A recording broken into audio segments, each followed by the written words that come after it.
Hello, this is Stephen Horn, and welcome to This Week in the Triangle, where I talk about local news over the past week down here in North Carolina. This week, we got a couple stories, Duke, UNC, Raleigh, and also Johnson County. So let's get into it.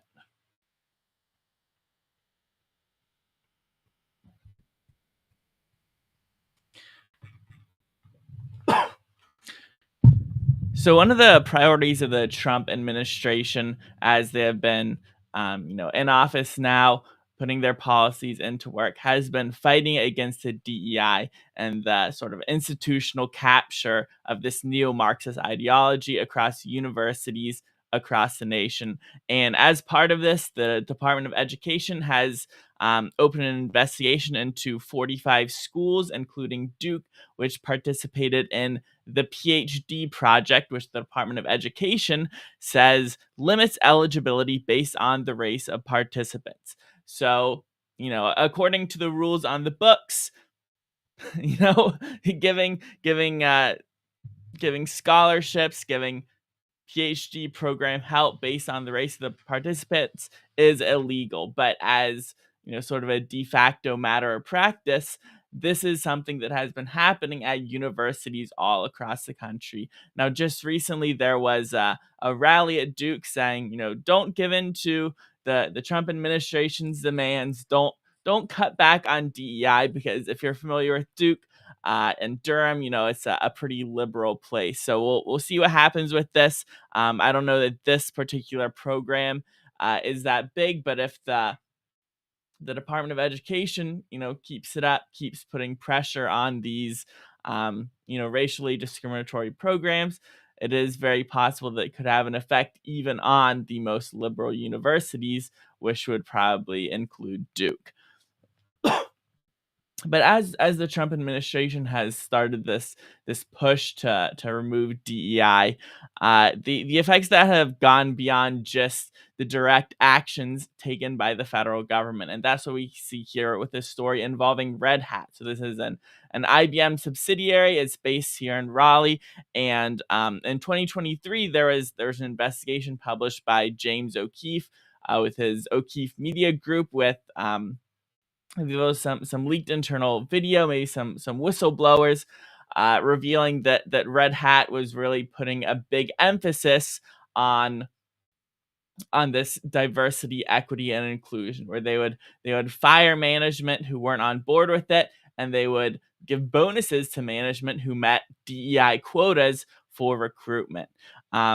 And there's also a leaked document titled Allyship Commandments, and one of these commandments was only white people are racist. So that is basically, kind of this, once again, this DEI ideology where racism is not discriminating based on race.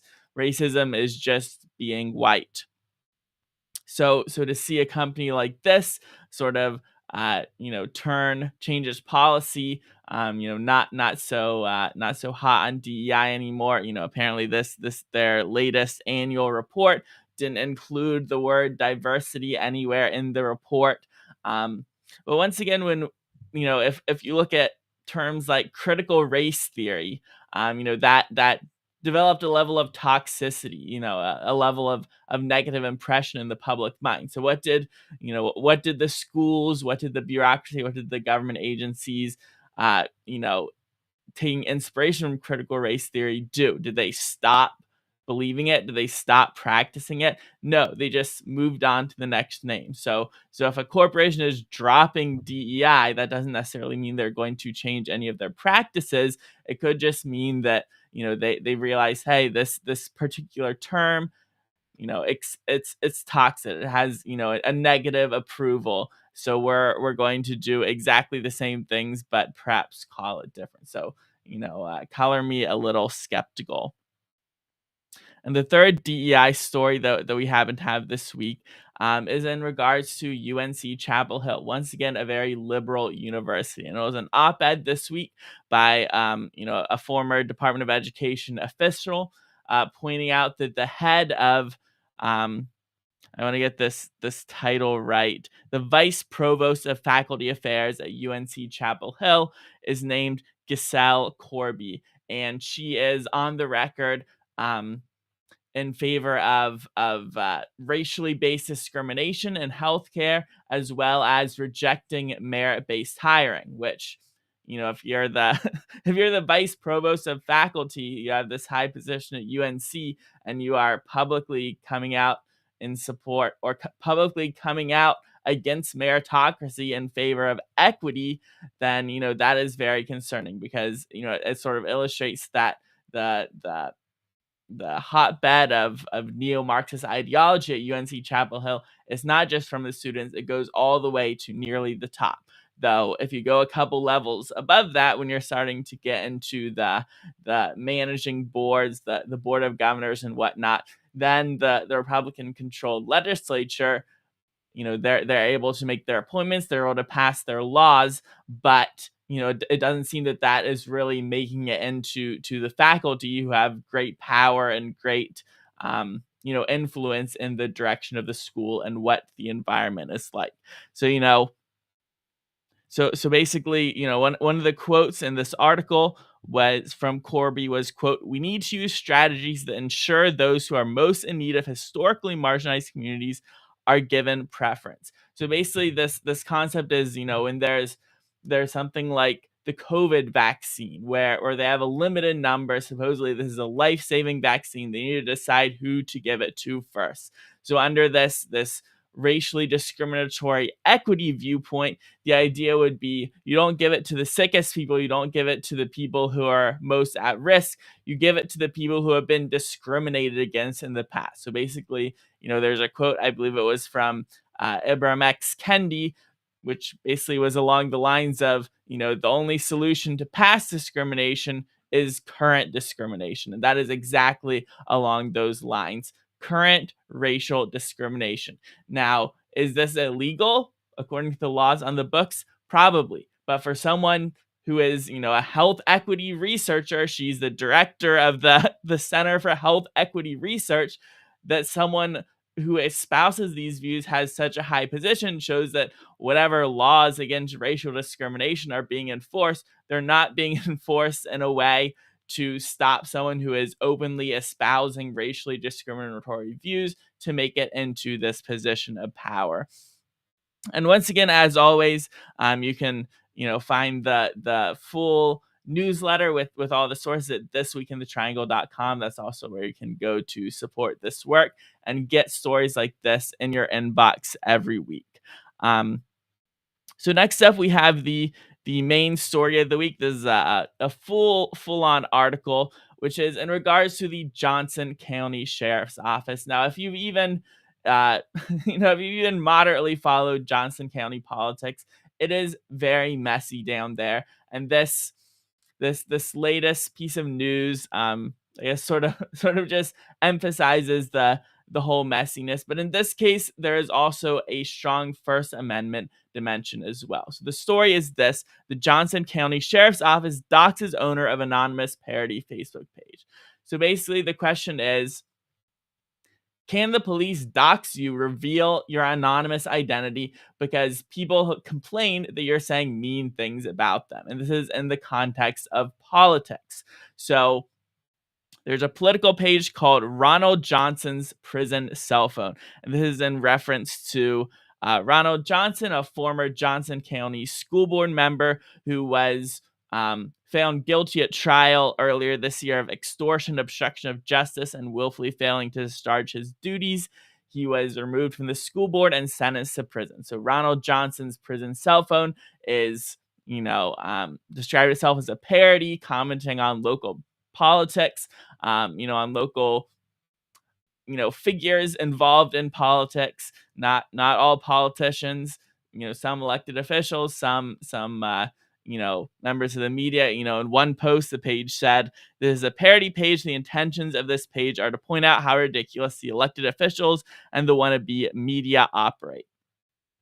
So this was a small page, but it was quite vitriolic in its posts. Quite not very decorous, not very polite, pretty harsh. Very, very rude and insulting nicknames for people. So 4 of, I guess you could say, the subjects or the targets of the post on this account filed a report with the Johnson County Sheriff's Office for harassment. The Johnson County Sheriff's Office investigates.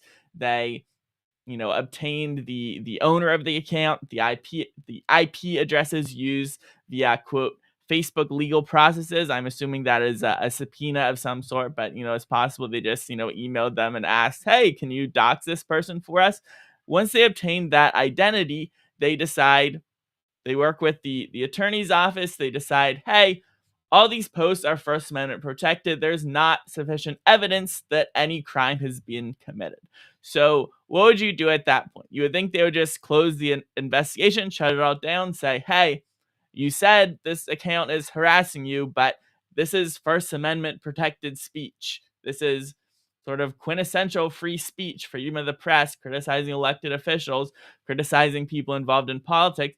But that is not quite what the Johnson County Sheriff's Office did, because they also took that information they had received from Facebook regarding the owner of this anonymous account and sent it to the people who complained about these non-criminal First Amendment protected posts.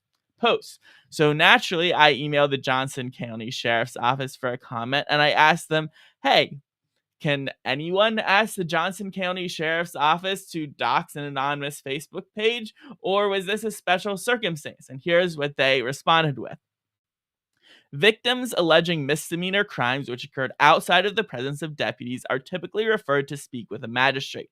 Magistrates in Johnson County require law enforcement to investigate any misdemeanor involving a law enforcement officer, school teacher, or elected official. They will not simply hear testimony and possibly issue legal process.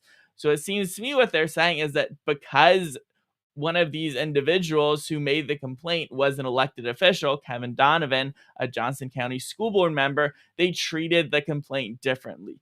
And if you're familiar with the court's rulings on free speech, speech criticizing an elected official is more protected than speech in general, not less protected. But it seems in Johnson County, if an elected official complains, says, hey, I'm being harassed, and the Johnson County deputies will go get the identity of that critic from Facebook or possibly whatever other big tech social media platform, and then provide that identity to the complainant, even if they don't find any violation of the laws, even if they find that it is protected by the First Amendment. Because here's exactly what the Johnson County Sheriff's Department said, according to one of these complaints. Quote, at the conclusion of the investigation into the Facebook page Ronald Johnson's prison cell phone, evidence was turned over to the North Carolina Attorney General's office. The evidence indicated that a Facebook page belonging to Parker Antoine is operating from a residential IP address belonging to Michelle Antoine. The Attorney General's office advised that there is insufficient evidence to prove a violation of the cyberstalking statute or any other NC criminal statute beyond a reasonable doubt due to First Amendment rights. So there you have it. The courts have ruled that anonymity or pseudonymity, I guess technically this would be, is protected by the First Amendment. You can anonymously criticize your elected officials. And if you look at the history of our country, there are quite a lot of pseudonymous authors, both around the revolutionary time period, as well as, with the Federalist debates, both on the Federalist side and the anti-Federalist side. There are writers writing, essays promoting their position under fake names. And that is part of our country's political history. But in Johnson County, apparently you can make First Amendment protected posts, and the Johnson County Sheriff's Office will still dox you. Now, the identity of who they revealed to be behind this account kind of raises some more issues, because Michelle Antoine, reference an IP address associated with her was used. She is another member of the Johnson County School Board, and she is kind of, I guess, on an opposite faction than Kevin Donovan, and also aligned with Ronald Johnson, who the page is named after, who was removed from office. And so what Michelle Antoine says is that I find this interesting. She says she met with two Johnson County deputies, I believe it's 11 days before this information was released. And what she says the deputies told her is, hey, if you make sure this page gets taken down, we won't release this information that your son is behind this Facebook page. And, according to a statement she provided to the media, quote, "The sheriff's office and district attorney tried to extort and use the color of law to intimidate me into chilling the speech of my adult son when they called me in and told me to make the page go away and our names would not be released. I left the option of continuing the page up to my son, who made the decision that his protected speech should not be infringed."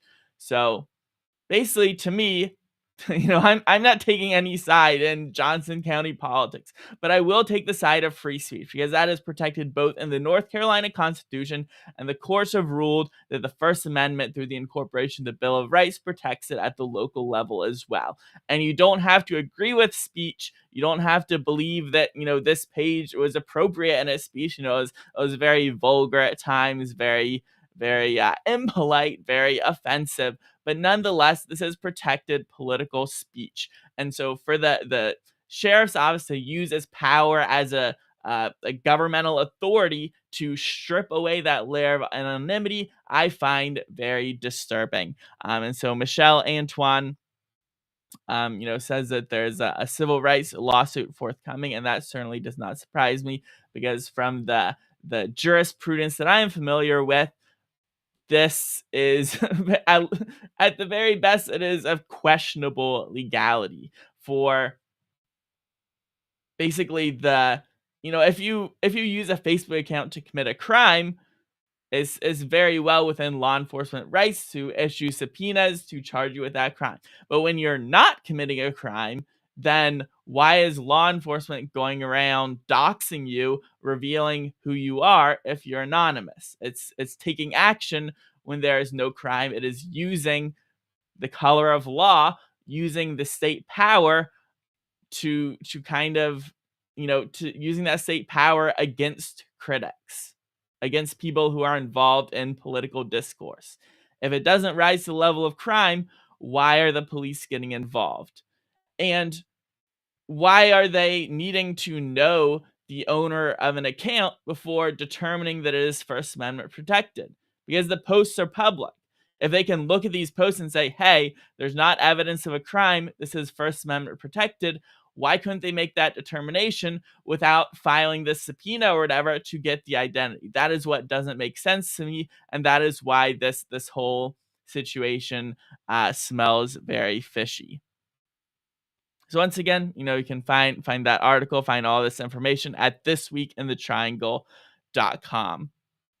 And so for our last little segment here, we have Protest Watch from some protests going on in the Triangle this week. And it happens that all of these are, we have 4 protests this week, all in Raleigh, and all of them were related to opposition to Elon Musk, the Department of Government Efficiency, and Donald Trump, who is heading it all up, which I find sort of interesting. Immediately after Trump came into office, there were a lot of anti-deportation rallies, especially by Hispanics, waving Latin American flags. That seems to have died down, but the anti-Musk, anti-Tesla, even anti-DOGE, anti-Trump has ramped up, which is sort of interesting. So the first one this week that I found was on Sunday. We had union leaders. This is last Sunday. Union leaders from unions which cover federal employees, so the American Federation of Government Employees, as well as the American Postal Workers Union, organized a protest in front of the Terry Sanford building in Raleigh. So that is, where there's a federal courthouse. I believe that at least one of the North Carolina senators has their office building there. So basically, opposing DOGE cuts to federal employment and opposing Elon Musk, who is sort of at least the face of that operation. I'm not sure if he is officially in charge of it. And so on Wednesday, there is another anti-DOGE protest, this time organized by the North Carolina Democratic Party. So this isn't just grassroots or supposed grassroots activists. This is, the political institutions on the left, the North Carolina Democratic Party, in this case, behind, sort of lending their weight to these protests. There were several Democrat legislatures in attendance. They had giant puppets of Trump, Musk, and Putin. a sort of interesting, I guess, kind of adjacent to Russiagate. They're still trying to run with that hoax narrative. I guess probably also in reference to the fact that the Trump administration is not as enthusiastic about continuing and supplying Zelensky's war with Russia as the Biden administration has been. So the third protest on Friday was held outside the Tesla. I believe it's a showroom. I've been told not a dealership technically, but the Tesla showroom in Raleigh. It looked like 50 to 100 protesters from some social media video I found on Blue Sky. So once again, they have Ukrainian flags. They've held, I believe, at least two protests outside of this Tesla since the inauguration. The last one also had Ukrainian flags and general anti-Musk, anti-Trump messaging. Also signs, invoking Nazi and swastika imagery, in reference to what they're accusing Musk of being. And finally, the fourth protest I saw, 4 in 1 week, was a veterans protest. So apparently, I'm not sure how many protests they had across the country, but they had one in Raleigh, they had one in DC as well. Basically, kind of themed around veterans and their supporters. A lot of the signs focused around, sort of their oath to their constitution, how they see Trump as violating that, and also veterans who have lost their jobs as part of the federal cuts, because the federal government employs so many people. Some of these people who have been cut are veterans, and also issues related to the Veterans Administration.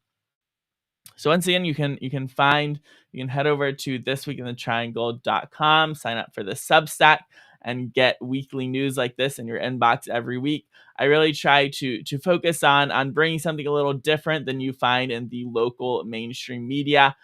So original stories, like this Johnson County Sheriff's story. It was covered in the mainstream media press, but I think I covered it a little differently, a little more focusing on the First Amendment issues, as opposed to sort of, I guess, kind of taking the default position of parroting whatever the government says.